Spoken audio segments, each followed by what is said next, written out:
हामीलाई सम्झना छ, हामीलाई छ नेपालको संविधान 2047 को 126 को उपधारा 4 मा नेपालको प्रादेशिक अखण्डतामाथि असर पार्ने खालको कुनै पनि काम सिंगै संसदले एकमतले पनि गर्न सक्दैन, सर्वसम्मत भएर पनि गर्न सक्दैन। तर जब हामी टनकपुर परियोजना सम्बन्धी सम्झौताको बारेमा छलफल गर्छौं, जब हामी त्यस बारेमा मूल्याङ्कन गरिरहेका हुन्छौं, त्यसबेला स्वाभाविक रूपले यो प्रश्न पनि उठ्न सक्छ कि वास्तवमा 2048 साल मङ्सिर 19 देखि 25 सम्म प्रधानमन्त्री गिरिजाप्रसाद कोइरालाज्यूले भारत भ्रमण गर्नुहुँदा गर्नुभएको जुन सम्झौता हो, टनकपुर सम्झौता हो, त्यो टनकपुर सम्झौताको मस्यौदामा उल्लेख भएका जे विषयवस्तुहरू छन् त्यसलाई हेर्दा के वास्तवमा त्यसले हाम्रो प्रादेशिक अखण्डतालाई उल्लङ्घन गरेको छ भन्ने तर्क उपस्थित गर्न सकिन्न।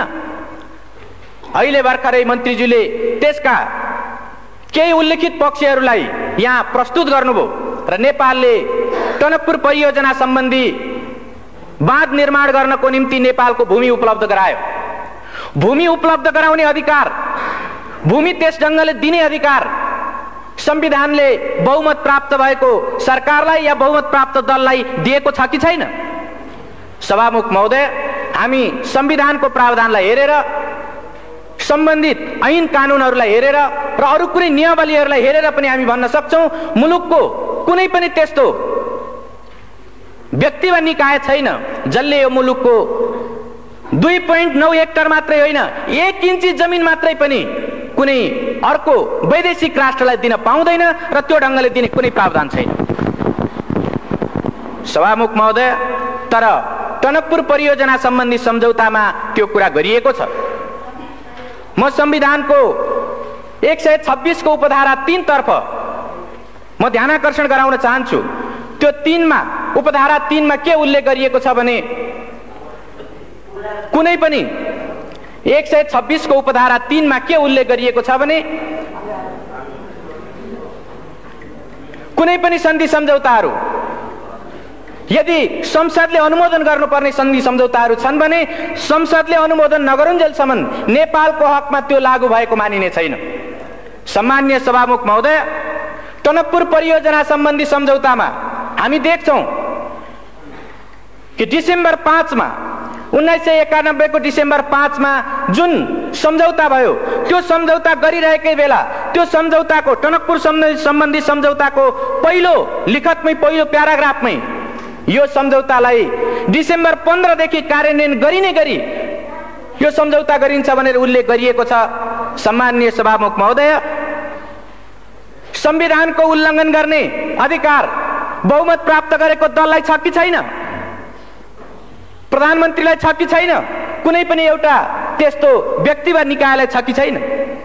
सम्माननीय सभामुख महोदय, संविधानको सर्वोच्चता अर्थात् संवैधानिक राजतन्त्र पनि संविधानभन्दा माथि हुन पाउँदैन भन्ने यो संविधान बहाल भइसकेपछि कुनै पनि एउटा व्यक्ति वा निकाय कसैले पनि संविधानभन्दा माथि रहेर वा संविधानका धाराहरूलाई उल्लङ्घन गरेर काम गर्न सक्दैन। तर यो टनकपुर परियोजना सम्बन्धी सम्झौतामा जो स्वाभाविक रूपले संसदले अनुमोदन गर्नु पर्थ्यो त्यो संसदमा प्रस्तुत गर्न अगावै, संसदलाई जानकारी दिनु अगावै, संसदले अनुमोदन गर्नु अगावै, अझ जुन बेला सन्धि गरिँदै थियो, जुन बेला त्यसको ड्राफ्ट तयार हुँदै थियो, त्यस बेला नै वास्तवमा 10 दिन भित्रैमा या 5 डिसेम्बरमा त्यो सम्झौता गरेर 15 डिसेम्बरदेखि लागू गर्ने भनेर जुन त्यहाँ सम्झौता गरियो यो घोर संविधानको उल्लङ्घन हो र यस्तो संविधानको उल्लङ्घन भएको कुराप्रति यो सदनले, यो मुलुकले गम्भीरतापूर्वक लिने कि नलिने? आदरणीय सभामुख महोदय, हामी यो कुरालाई अत्यन्त गम्भीरताका साथ लिनुपर्छ भन्ने ठान्छौं। स्वाभाविक रूपले टनकपुर परियोजना सम्बन्धी सन्धि भइसकेपछि यो सदनलाई थाहा छ योभन्दा अगाडि पनि 2टा वा त्योभन्दा बढी सेसनको अवधिभरि राष्ट्रले यसबारेमा चर्चा परिचर्चा गरेको छ। सबै सन्धि सम्झौताहरू संसदमा प्रस्तुत गरिनुपर्छ र टनकपुर सम्बन्धी जुन सम्झौता हो यो सम्झौता सदनमा प्रस्तुत गर्ने र सदनद्वारा अनुमोदन गरिनुपर्ने सम्झौता हो भनेर हामीले प्रतिपक्षको तर्फबाट यही सदनमा र योभन्दा अगाडिका सेसनहरूमा पनि हामीले दृढतापूर्वक उठाएका छौँ। सभामुख महोदय, तर सत्ता पक्षबाट लगातार त्यो कुरालाई व्यवस्था गर्दै, लगातार त्यो कुरालाई अस्वीकार गर्दै यो कुनै सन्धि भएकै छैन, सन्धि भएकै होइन भनेर मुलुकलाई 1 वर्षसम्म लगातार गुमराहमा राख्ने, ढाँट्ने काम भयो। आदरणीय सभामुख महोदय, हामीलाई सम्झना छ त्यसबेला सरकारले टनकपुर सम्बन्धी सन्धि सम्झौताको सम्बन्धमा चर्चा गर्दा वास्तवमा टनकपुर परियोजनामा महाकाली नदीको जुन ठाउँमा टनकपुर परियोजना बनेको छ त्यो भारतीय नदी हो र त्यस ठाउँमा नेपालको अधिकार छैन भन्ने जिम्मेदार मन्त्रीहरूले, सत्ता पक्षका जिम्मेदार माननीयहरूले त्यो कुरा राख्नु भएको थियो। त्यति मात्रै होइन, स्वाभाविक रूपले त्यसको जुन अभिन्न अङ्गको रूपमा रहेको बायाँ तटबन्ध हो, त्यो बायाँ तटबन्धमा प्रयोग भएको नेपाली भूभाग त्यो टनकपुर परियोजनाको अभिन्न अङ्गको रूपमा होइन, त्यो त केवल नेपालतर्फ आउने बाढीलाई रोक्नको निम्ति मात्रै प्रयोग भएको भनेर बनाइएको भनेर श्री 5 को सरकारले उल्लेख गरेको थियो। त्यस ढङ्गले जिम्मेदार मन्त्रीहरूले राख्नु भएको थियो। सामान्य सभामुख महोदय, प्राकृतिक स्रोतको उपयोगको बाँडफाँड भएको छैन, त्यसबाट मुलुकको कुनै अहित भएको छैन, बरु भारतले शुभेच्छा स्वरूप पानी र बिजुली नेपाललाई प्रदान गरेको छ भन्ने यस किसिमले सत्ता पक्षबाट जुन कुरा उल्लेख गरिएको थियो हामीलाई सम्झना छ त्यो गलत हो। श्री 5 को सरकारले गरेका ती कुराहरू गलत छन्, जनतालाई गुमराहमा पार्ने खालका छन्, राष्ट्रको हितलाई हानि पुर्याउने खालका छन्, आघात पार्ने खालका छन्, संविधानलाई मिच्ने खालका छन् भनेर मुलुकले 1 वर्षसम्म लगातार सदनभित्र र बाहिर समेत चर्चा परिचर्चा चलायो र त्यसै सन्दर्भमा राष्ट्रको हितलाई, संविधानको मर्यादालाई र ऐन कानुनको मर्यादालाई पालन गर्नुपर्छ भन्ने सन्दर्भमा मुलुकले अभियान चलाउँदा धेरै होनहार नागरिकहरूको, धेरै त्यस्ता देशभक्तहरूको जीवन पनि गएको छ, धेरैले बलिदान पनि दिनु परेको छ। चाहे त्यो 48 साल चैत्र 24 गतेको घटनाको कुरा होस्, चाहे त्यो कावासोतीको भारतीय प्रधानमन्त्री नेपालमा आइरहेको बेला एउटा ज्ञापन पत्र दिनको निम्ति स्वयं टनकपुरको छेउबाट आएको जुन एउटा ज्ञापन पत्र दिने दल थियो, त्यो दलमाथि नवलपरासीको कावासोती भन्ने ठाउँमा जुन गोलीकाण्ड भयो, यस खालका घटनाहरूबाट मुलुकले धेरै आहत हुनु परेको छ। मुलुकमा यो टनकपुर परियोजना सम्बन्धी सवालमा, यसको प्रकृति निर्धारण गर्ने सवालमा सरकारले जनता र राष्ट्रलाई गुमराह गर्न खोजेको कुराको विरुद्ध देशभक्तहरूले आवाज उठाउँदाखेरि धेरै रगत बगाउनु परेको छ। हामी ती कुराहरूलाई बिर्सन सक्दैनौँ। स्वाभाविक रूपले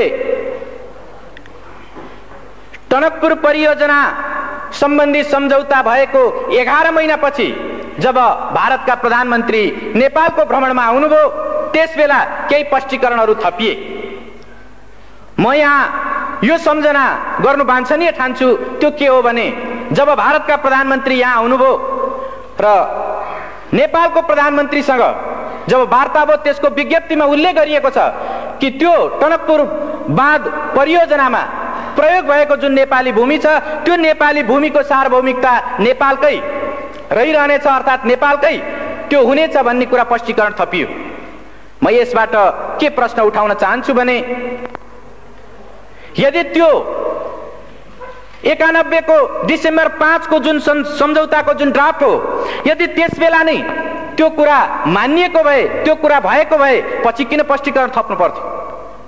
अनि जब नेपालको कुनै भूभागको बारेमा अर्को कुनै राष्ट्रको एउटा जिम्मेदार व्यक्तिले आएर यसको सार्वभौमिकता तपाईकै हातमा छ भनेर नभन्दिउन्जेलसम्म सरकारले बोल्न नसक्ने वा त्यस्तो भन्न नसक्ने, मान्न नसक्ने यो जुन स्थिति देखा पर्यो, के यो एउटा बहुत दुःखदायी, बहुत एउटा हानिकारक खालको कुरा होइन र?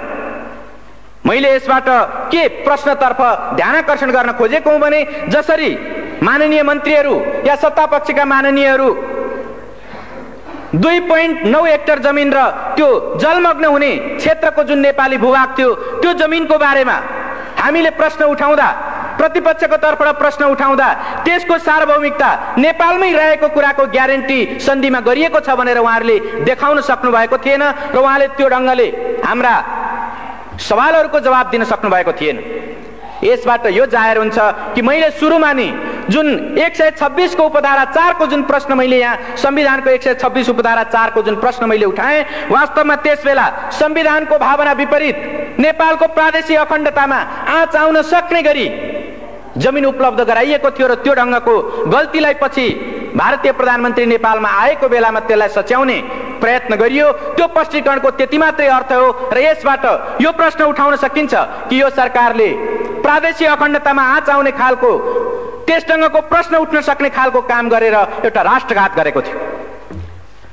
सामान्य सभामुख महोदय, हामीलाई सम्झना छ मङ्सिर 30 गते, विगत मङ्सिर 30 गते सर्वोच्च अदालतले जब फैसला सुनायो त्यसबेला हामी त्यो फैसलामा देख्न सक्छौं श्री 5 को सरकारले जतिसुकै पारदर्शी ढङ्गले काम गरिरहेको छु भने पनि श्री 5 को सरकारले जनताको सुसूचित हुने हकलाई संरक्षण गरेको छु भनेर भनेको भए पनि टनकपुर बाँध सम्बन्धी यो सम्झौताको सन्दर्भमा उनले सांसदहरूलाई संसदभित्र र बाहिर जनतालाई जानकारीमा दिएका कुराहरू शिर न पुच्छरका कुराहरू थिए, शिर पुच्छर बिनाका कुराहरू थिए भनेर उनले फैसलामा उल्लेख गरेको छ। मैले यो यस कारणले उल्लेख गरिरहेको छु कि वास्तवमा सर्वोच्च अदालतले स्वयं प्रधानमन्त्रीज्यूलाई, जलस्रोत राज्य मन्त्रीज्यूलाई र अरू सरकारवाला व्यक्तित्वहरूलाई जब उसले बुझ्न चाह्यो, उहाँहरूले लिखित रूपमा जाहेर गर्नुभएका, अदालतलाई लिखित रूपमा उहाँहरूले दिनुभएका बयानबाट यो जाहेर हुन्छ कि उहाँहरूले त्यसबेला पनि प्राकृतिक स्रोतको उपयोगको बाँडफाँड भएको छैन, जनताको सुसूचित हुने अधिकारको हनन गरिएको छैन। यो बायाँ तटबन्ध भनेको त्यो टनकपुर परियोजनाको अभिन्न अङ्ग होइन र महाकाली नदीको जुन ठाउँमा टनकपुर बाँध परियोजना बनेको छ त्यो परियोजना भित्र नेपालको नदी अधिकार अर्थात् नेपालको त्यहाँ पानी सम्बन्धी अधिकार त्यस्तो छैन भनेर जुन उहाँहरूले उल्लेख गर्नुभएको थियो, त्यो कुराको खिलाफमा सर्वोच्च अदालतले श्री 5 को सरकारले सुसूचित नगरेको, शिर न पुच्छरको कुरा जानकारी दिएर तर उसले वास्तविक जानकारी नदिएको र प्राकृतिक स्रोतको उपयोगको बाँडफाँड भएकै हो भन्ने कुरा र देब्रे तटबन्ध, टनकपुर परियोजनाको देब्रे तटबन्धमा प्रयोग भएको नेपाली जुन भूभाग छ र त्यो भूभागमा बनेको जुन बाँध छ त्यो बाँध टनकपुर परियोजनाको अभिन्न अङ्ग हो भन्ने कुरा उसले फैसला गरेको छ। र यसबाट के प्रश्न उपस्थित हुन्छ भने श्री 5 को सरकार आफूले गरेका कामहरू जबसम्म अर्को कुनै निर्णायक महत्त्वपूर्ण सर्वोच्च निकायले जबसम्म फैसला गर्दैन तबसम्म ऊ आफ्ना गल्तीहरूलाई कुनै पनि हालतमा आत्मसमीक्षा गरेर वा अर्को कुनै प्रतिपक्ष वा देशका बुद्धिजीवीहरू वा आम जनताले उल्लेख गरे पनि ऊ कुनै सुन्ने, टेर्ने र त्यसलाई समीक्षा गर्नेवाला छैन। तर जब सर्वोच्च अदालतले यो फैसला गर्यो, त्यो फैसला गरे पछाडि पनि हामी यो सम्झना गर्न सक्छौं कि धेरै केही माननीय मन्त्रीज्यूहरूले त्यसपछि पनि उल्लेख गर्दा वास्तवमा त्यो त समझदारी नै भएको भनेर, सन्धि भएको होइन भन्ने किसिमले फेरि पनि उहाँहरूले उल्लेख गर्नुभयो। फेरि पनि केही सत्तापक्षका माननीय सदस्यहरूले त्यस ढङ्गले उल्लेख गर्नुभयो। साँच्चै भन्ने हो भने यसो भन्न सकिन्छ सर्वोच्च अदालतको फैसलालाई पनि अपमान गर्ने खालका कुराहरू उहाँहरूले धेरै ठाउँमा उल्लेख गर्नुभएको छ। सम्माननीय सभामुख महोदय, अहिले श्री 5 को सरकारको तर्फबाट जलस्रोत राज्य मन्त्रीले प्रतिनिधि सभामा जुन सम्झौता प्रस्ताव प्रस्तुत गर्नुभएको छ र जुन मूल्याङ्कनको हवाला दिँदै उहाँले यो प्रस्ताव राख्नु भएको छ, म के उल्लेख गर्न, म के भन्न चाहन्छु भने श्री 5 को सरकार संविधान, ऐन कानून, राष्ट्र र जनताको हितमा, व्यवस्थाको हितमा नहुने खालका आफ्ना क्रियाकलापहरूलाई सकेसम्म ढाकछोप गर्न चाहन्छ र हामीलाई यो सम्झना छ कि बितेको 1 वर्षसम्म यो सन्धि नै होइन भनेर उत्तिकै दृढताका साथ प्रधानमन्त्री लगायत सबै माननीय मन्त्रीहरू र सत्तापक्षका सांसदहरू यो उल्लेख गरिरहनु भएको थियो। अहिले सर्वोच्च अदालतले फैसला सुनाइसकेपछि यो सन्धि हो र यसलाई संसदमा लगेर अनुमोदन गराउने सर्वोच्च अदालतको आदेश छ। हामी संसदको सर्वोपरिताको, संसदको सम्मानको हामी आदर कदर गर्छौं र सर्वोच्च अदालतको फैसलालाई हामी सम्मान गर्छौं भनेर उहाँहरू धेरै व्याख्या विश्लेषण गरिरहनु भएको छ। तर के सम्झना गर्न सकिन्छ भने जुन बेला प्रतिपक्षको तर्फबाट यस्ता सन्धि सम्झौताहरूलाई सदनमा प्रस्तुत गर्नुपर्छ भनेर माग राखिएको थियो, त्यसबेला उहाँहरूले त्यसलाई ठाडै अस्वीकार गर्दै आउनुभयो। र अहिले पनि जबकि यो टनकपुर परियोजना सम्बन्धी सम्झौता दीर्घकालीन प्रकृतिको छ, त्यो व्यापक प्रकृतिको छ, त्यो महत्त्वपूर्ण छ र त्यसले स्वाभाविक रूपले दीर्घकालीन व्यापक व महत्त्वपूर्ण त्यसले प्रभाव पार्छ, त्यस्तो असर पार्छ, यस्तो सन्धिलाई साधारण प्रकृतिको भनेर त्यस्तो मूल्याङ्कन गर्दै उहाँहरू प्रतिनिधि सभामा साधारण बहुमतले पास गर्न सकिने रूपमा प्रस्तुत गर्दै हुनुहुन्छ। यसले वास्तवमा श्री 5 को सरकार संसदको सम्मान, संविधानको सम्मान गरिरहेको छैन भन्ने कुरा स्पष्ट रूपमा जाहेर गरेको छ। आदरणीय सभामुख महोदय, यो सर्वोच्च अदालतको फैसलालाई उल्लेख गर्दै जसरी श्री 5 को सरकारले यहाँ प्रस्ताव प्रस्तुत गरेको छ, म के तर्फ ध्यानआकर्षण गर्न चाहन्छु भने सर्वोच्च अदालतको फैसला पनि कानुन सम्मत ढङ्गले नै कार्यान्वित गरिनुपर्छ। अर्थात् कुनै पनि अदालतको आदेश कानुन विहीन ढङ्गले, कानुन विपरीत ढङ्गले कार्यान्वयन हुन सक्दैन। जब सन्धिको कुरा आउँछ, सन्धिलाई संविधानको 126 को उपधारा 1 ले कानुन सम्मत ढङ्गले त्यसलाई अनुमोदन सम्मेलन स्वीकृति गर्ने कुराको व्यवस्था गरेको छ। सन्धिको अनुमोदन गर्ने कानुन कुन हो? हामीलाई सम्झना छ नेपाल सन्धि ऐन 2047। नेपाल सन्धि ऐन 2047 नै यस्तो कानुन हो जुन कानुनले सन्धि सम्झौताहरूलाई अनुमोदन गर्नको निम्ति अधिकार सृष्टि गर्छ, त्यसको एउटा निश्चित अधिकार क्षेत्रलाई त्यसले निर्धारण गर्छ। तर हामीले अहिले भर्खरै सुन्यौं यो प्रस्तावमा श्री 5 को सरकारले सन्धि ऐनको कुनै उल्लेख नगरिकन केवल संविधानको 126 धाराको उपधारा 2 को प्रतिबन्धात्मक वाक्यांशलाई, प्रतिबन्धात्मक पक्षलाई उल्लेख गर्दै अनि प्रतिनिधि सभा नियमावलीको 219 का उपधाराहरूलाई उल्लेख गर्दै उसले यो प्रस्तुत गरेको छ। यसले के जाहेर गर्छ भने यो प्रतिनिधि सभा नियमावली भनेको निश्चित रूपले एउटा प्रक्रिया निर्धारण गर्ने कानुन हो। यो अधिकार सृष्टि गर्ने होइन, प्रक्रिया निर्धारण गर्ने कानुन मात्र हो। तर जुन अधिकार सृष्टि गर्ने कानुन हो, अधिकार सृष्टि गर्ने जुन व्यवस्था हो, ऐनको व्यवस्था हो, त्यो भनेको 2047 को सन्धि ऐन नै हो। त्यो सन्धि ऐनको उल्लेख श्री 5 को सरकारले यसमा गरेको छैन। त्यसको कारण के हो भने सन्धि ऐनमा स्वाभाविक रूपले संविधानको धारा 126 को उपधारा 2 का जे जति पनि सन्धि सम्झौताहरू छन् त्यस्तो सन्धि सम्झौताहरूलाई संयुक्त सदनको 2/3बाट अनुमोदन गर्नुपर्छ भन्ने त्यसले सुस्पष्ट व्यवस्था गरेको छ। तर संविधानको यो भावना र ऐन कानुनको यो पक्षलाई सर्वथा विस्मृतिमा राखेर, त्यसलाई बिर्सिएर या त्यसलाई उल्लङ्घन गरेर त्यसलाई आदर गर्न नचाहेर श्री 5 को सरकारले केवल सर्वोच्च अदालतको फैसलामा रहेको यो पक्षलाई कि श्री 5 को सरकारले मूल्याङ्कन गरेर प्रतिनिधि सभा वा संयुक्त सभामा लैजाओस् भन्ने त्यो पक्षलाई मात्रै उल्लेख गरेर उसले प्रतिनिधि सभा नियमावलीका केही धाराहरूलाई टेक्दै यस सभामा, यो सदन समक्ष प्रस्तुत गरेको छ। स्वाभाविक रूपले मैले अघि नै भने सर्वोच्च अदालतका फैसलाहरू पनि कानुन सम्मत ढङ्गले मात्रै कार्यान्वित हुन सक्छन् र स्वाभाविक रूपले कानुनभित्र पनि प्रक्रिया निर्धारण गर्ने कानुन होइन, अधिकार सृष्टि गर्ने कानुन अन्तर्गत नै त्यसको कार्यान्वयन हुनुपर्छ। त्यसो भएको हुनाले सरकारको यो सन्धि प्रस्तावमा जुन कानुनलाई टेकेर, जुन धारा उपधाराहरूलाई टेकेर यो प्रस्तुत गरिएको छ त्यो स्वाभाविक रूपमा कानुन विपरीत छ। सरोकारवाला विषयमा त्यो कानुन सम्मत छैन। सम्मान्य सभामुख महोदय, त यो परिस्थितिमा हामी के भन्न सक्छौं भने श्री 5 को सरकारले एक खालको पूर्वधारणा बनाएर त्यस अनुरूप मूल्याङ्कन गर्ने कुरा या त्यस अनुरूप आफ्ना धारणाहरू निश्चित गर्ने र त्यस ढङ्गले कार्यान्वयन गर्ने कुरा उल्लेख गर्दै आएको छ। चाहे त्यो अघिल्लो बेलाको यो केवल समझदारी मात्र हो भन्ने विषय होस् या यो पछिल्लो बेलामा अहिले त्यो साधारण प्रकृतिको सन्धि हो भन्ने विषय किन नहोस्, दुवै बेलामा उसले एउटा पूर्वधारणा बनाएर आफूलाई जसो गर्दा सजिलो हुन्छ त्यो ढङ्गले मात्रै जाने, तर संविधान र ऐन कानुनको अक्षर र भावनालाई पालन गर्ने कुरा हो भने अस्वीकार गर्ने वा त्यसबाट बचेर जाने वा त्यसलाई संविधान र ऐन कानुनका सरोकारवाला पक्षलाई कुनामा पारेर जाने, कर्नरमा पारेर जाने खालको कुरा उल्लेख गरेको छ।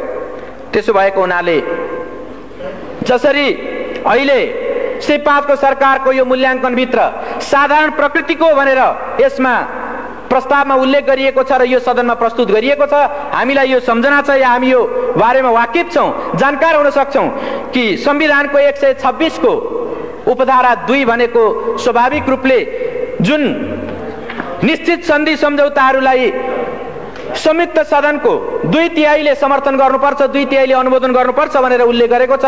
संविधानको मूल भावना त्यही हो।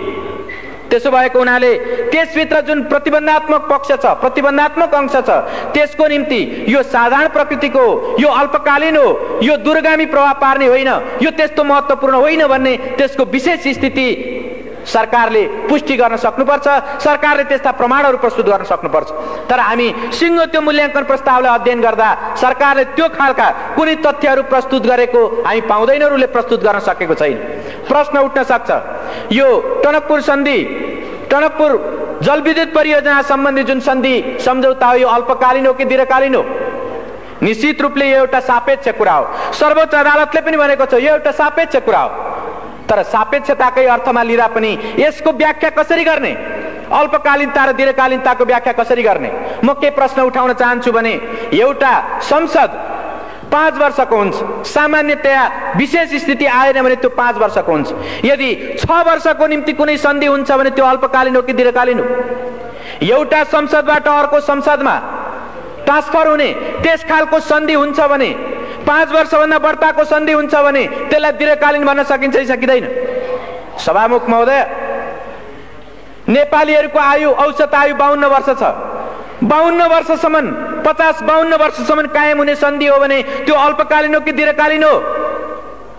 सभामुख महोदय, त्यति मात्रै होइन, टनकपुर परियोजना सम्बन्धी जब त्यो सन्धिको मजमुनलाई हामी हेर्छौँ कि त्यो ठाउँमा नेपालले जुन भूमि उपलब्ध गराएको छ या अन्य विभिन्न कुराहरूको जुन कन्ट्रिब्युसन गरेको छ, त्यो कन्ट्रिब्युसनको कुरालाई लिएर हेर्ने हो भनेदेखि त्यसमा यो सन्धिको कुनै अवधि, कुनै त्यस्तो भोगाधिकारको कुराहरू, जमिनको उपभोग गर्ने अवधिको कुराहरू कुनै उल्लेख गरिएको छैन। जब यो उल्लेख गरिएको छैन भने स्वाभाविक रूपले अनुमान गर्न सकिन्छ जबसम्म त्यो टनकपुर बाँध रहन्छ, जबसम्म त्यो परियोजनाका प्राविधिक पक्षहरू निकम्मा हुँदैनन्, तबसम्म त्यो सन्धि कायम रहनेछ। यदि त्यस्तो हो भने हामी अरू धेरै, चाहे त्यो कोशी कोष वा गण्डकीको होस् या महाकालीमा भएको शारदा नदीको कुरा होस्, शारदा ब्यारेजको कुरा होस्, त्यो ठाउँमा ती कुरालाई, त्यो प्रविधिको कुरालाई हेर्दै यो आधुनिक प्रविधिद्वारा निर्मित भएको टनकपुर बाँध परियोजना 100 वर्षभन्दा माथि टिक्न सक्छ भनेर भन्न सक्छौँ। 100 वर्षभन्दा माथि टिक्छ भने सभामुख महोदय, यसलाई दीर्घकालीन भन्ने कि अल्पकालीन भन्ने? अर्कोतिर स्वाभाविक रूपले यो व्यापक होइन भन्ने त्यस ढङ्गको निष्कर्ष मूल्याङ्कन प्रस्तावमा प्रस्तुत गरिएको छ। तर त्यो मूल्याङ्कन प्रस्तावकै एउटा हिस्सामा के उल्लेख गरिएको छ भने यसको मूल्याङ्कन गर्दा भारत भ्रमणमा प्रधानमन्त्रीले गएर गर्नुभएका अरू तमाम सन्धि सम्झौता र परियोजनाहरूको बारेमा पनि ख्याल गर्नुपर्छ भनेर उल्लेख गरिएको छ। जब एउटा सन्धिको एउटा विषयको बारेमा मूल्याङ्कन गरिरहेको बेला तमाम सन्धि सम्झौता, त्यस बेला गरिएका तमाम सन्धि सम्झौताहरूको परिप्रेक्ष्यलाई ख्याल गर्नुपर्छ भनेर भनिन्छ भने के यो दुई देश बीचको सम्बन्धलाई ख्याल गरिनुपर्छ भन्ने होइन र? व्यापारको कुरा या व्यापार वाणिज्यको कुरा, अरू तमाम क्षेत्रको, चाहे निर्माणको होस् या व्यापारको होस् या अन्य सम्बन्धको कुरा होस्, त्यो तमाम सवालमा ख्याल गर्नुपर्छ भनेर स्वयं यो मूल्याङ्कन प्रस्तावले उल्लेख गर्छ भने के यो व्यापक प्रकृतिको भएन र? सभामुख महोदय, स्वाभाविक रूपले यसलाई जसरी श्री 5 को सरकारले व्यापक होइन भन्दै, दीर्घकालीन होइन भन्दै, दूरगामी प्रभाव पार्ने छैन भन्दै जसरी प्रस्तुत गरेको छ, त्यो एउटा पूर्वाग्रह र एउटा पूर्वधारणामा, एउटा पूर्वाग्रहमा त्यो आधारित छ र स्वाभाविक रूपले त्यो गलत छ।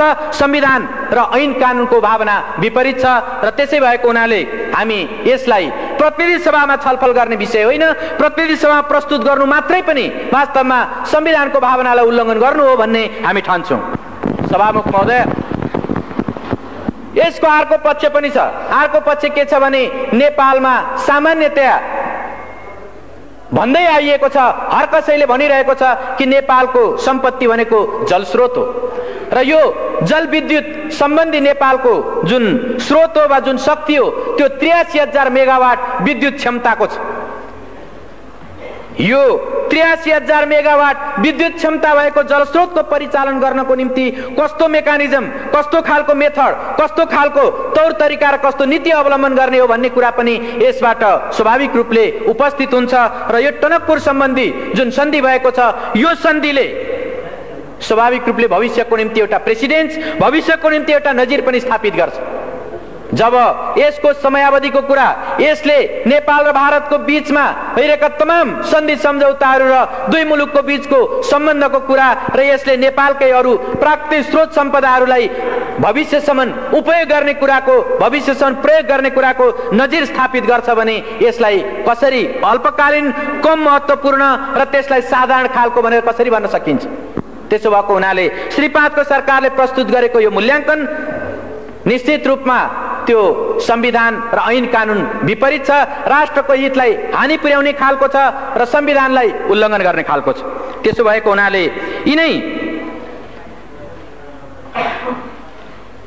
यिनै विषयहरूलाई आत्मसात गरेर, यिनै कुराहरूलाई हृदयङ्गम गरेर हामीले टनकपुर सम्बन्धी यो सन्धि प्रस्तावलाई प्रतिनिधि सभामा प्रस्तुत गर्नु र प्रतिनिधि सभामा छलफल गर्नु यो संविधान विपरीत हो भन्ने त्यो मान्यता राखेर हामीले एउटा प्रस्ताव हाम्रो विभिन्न प्रतिपक्षी सांसदहरूले सही गरेर माननीय सभामुख समक्ष हामीले प्रस्तुत गरेका छौं र त्यो प्रस्तावलाई म यहाँ पढेर सुनाउन चाहन्छु। माननीय सभामुख महोदय,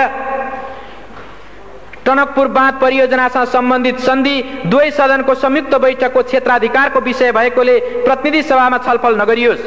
माननीय महोदय, श्री 5 को सरकारको तर्फबाट टनकपुर बाँध परियोजनासँग सम्बन्धित सन्धि प्रस्तावलाई प्रतिनिधि सभामा प्रस्तुत गर्न संसद सचिवालयमा सो प्रस्ताव दर्ता गराएको जानकारीमा आएको हुँदा हामी माननीय सभामुख समक्ष निम्न ब्यौराको निवेदन गर्दछौं। नेपाल अधिराज्यको संविधान 2047 को धारा 126 को उपधारा 2 ले नेपालको प्राकृतिक सम्पदाको उपयोग र त्यसको बाँडफाँड सम्बन्धी सम्झौता संसदको दुवै सदनको संयुक्त बैठकमा उपस्थित सदस्यहरूको 2/3 बहुमतबाट अनुमोदन गराउनु पर्ने व्यवस्था गरेको छ। यो प्रष्ट संवैधानिक व्यवस्था हो। यसको अपवादको रूपमा राष्ट्रलाई गम्भीर, व्यापक, दीर्घकालीन असर नपर्ने प्रकृतिको सन्धि प्रतिनिधि सभाको साधारण बहुमतबाट अनुमोदन गराउने प्रावधान छ। श्री 5 को सरकारले भारत सरकारसँग गरेको टनकपुर परियोजना सम्बन्धी सन्धिबाट दीर्घकालीन, गम्भीर, व्यापक असर पर्ने कुरा स्वतः स्पष्ट छ। यसर्थ टनकपुर परियोजना सम्बन्धी सन्धि दुवै सदनको संयुक्त बैठकमा उपस्थित सदस्यहरूको 2/3बाट अनुमोदित भएपछि मात्र नेपाल अधिराज्यको हकमा लागू मानिन्छ। यसको लागि टनकपुर बाँध परियोजनासँग सम्बन्धित सन्धि प्रतिनिधि सभामा पेश हुने होइन, दुवै सदनको संयुक्त बैठकमा पेश गरिनु पर्दछ। हाम्रो संवैधानिक व्यवस्था यही हो। हाल बहालमा रहेको नेपाल सन्धि ऐन 2047 को दफा 4 ले संविधानको धारा 126 को उपधारा 2 बाहेकका सन्धि मात्र प्रतिनिधि सभामा पेश गर्न सकिने व्यवस्था गरेको छ र श्री सर्वोच्च अदालतबाट 2049 मङ्सिर 30 गतेको फैसलामा टनकपुर बाँध परियोजनासँग सम्बन्धित सन्धि प्रष्ट उल्लेख भएको छ। यसबाट पनि टनकपुर बाँध परियोजनासँग सम्बन्धित सन्धि प्रतिनिधि सभामा पेश हुने होइन, दुवै सदनको संयुक्त बैठकमा पेश हुने सन्धि हो भन्ने प्रष्ट हुन्छ। प्रतिनिधि सभा नियमावली 2048 को दफा 72 ले संवैधानिक व्यवस्था विपरीत कुनै पनि प्रस्ताव प्रतिनिधि सभामा छलफलको लागि ग्राह्य नहुने व्यवस्था गरेको छ। टनकपुर परियोजना सम्बन्धी सन्धि प्रस्ताव प्रतिनिधि सभामा छलफलको लागि प्रस्तुत हुन संविधानको धारा 126(2) र सन्धि ऐनको दफा 4 र 5 को विपरीत हुने हुँदा प्रतिनिधि सभा नियमावली दफा 72 बमोजिम यस्तो प्रस्तावलाई प्रतिनिधि सभाको कार्यसूचीमा राखी छलफल गर्न मिल्दैन। टनकपुर परियोजना सम्बन्धी सन्धि प्रस्ताव प्रतिनिधि सभाको कार्यसूचीमा राखी छलफल गरियोस् भनी श्री 5 को सरकारले संसद सचिवालयमा दर्ता गराएको प्रस्तावमाथि उल्लेखित प्रकारले संविधान र कानुन संगत नभएको हुँदा यो प्रस्ताव खारेज गरियोस् भनी माननीय सभामुख समक्ष सादर अनुरोध गर्दछौं। साथै टनकपुर परियोजना सम्बन्धी सन्धि प्रस्तावमाथि छलफल गर्न र निर्णय गर्न संविधानको धारा 126(2) र सन्धि ऐन 2047 को दफा 5 बमोजिम दुवै सदनहरूको संयुक्त बैठक बोलाउन माननीय सभामुख महोदयसँग अनुरोध गर्दछौं। सदनको संयुक्त बैठक र संयुक्त समितिको नियमावली 2048 को दफा 18 ले श्री 5 को सरकारले सन्धि सम्झौताहरू संयुक्त बैठकमा प्रस्तुत गर्न चाहेमा सोको व्यवस्था गरेको छ। तर श्री 5 को सरकारले नचाहँदा संसदको आफ्नै पहलमा दुवै सदनको संयुक्त बैठक बोलाउने बारे कुनै दफामा प्रष्ट उल्लेख भएको पाइँदैन। संविधानको धारा 126(2) ले दुवै सदनको संयुक्त बैठकको व्यवस्था गरेको छ। श्री सर्वोच्च अदालतको फैसलाबाट टनकपुर परियोजना सम्बन्धी सन्धि संविधानको धारा 126(2) अन्तर्गतको हो भनी ठहर भएको छ। संसदको संयुक्त बैठक र संयुक्त समिति कार्य सञ्चालन नियमावली 2048 को दफा 35 ले माननीय सभामुखलाई बाधा अड्काउ फुकाउने अधिकार प्रदान गरेको छ। संवैधानिक व्यवस्था लागू गराउन र टनकपुर परियोजना सम्बन्धी सन्धि प्रस्तावमाथि छलफल गर्न संसदको संयुक्त बैठक र संयुक्त समिति कार्य सञ्चालन नियमावली 2048 को दफा 35 प्रयोग गरी दुवै सदनको संयुक्त बैठक अविलम्ब बोलाइयोस् र C5 को सरकारद्वारा प्रस्तुत गरिएको सन्धि सम्बन्धी यस प्रस्तावलाई प्रतिनिधि सभामा छलफल नगराइयोस् भनी हार्दिक अनुरोध गर्दछौं। धन्यवाद।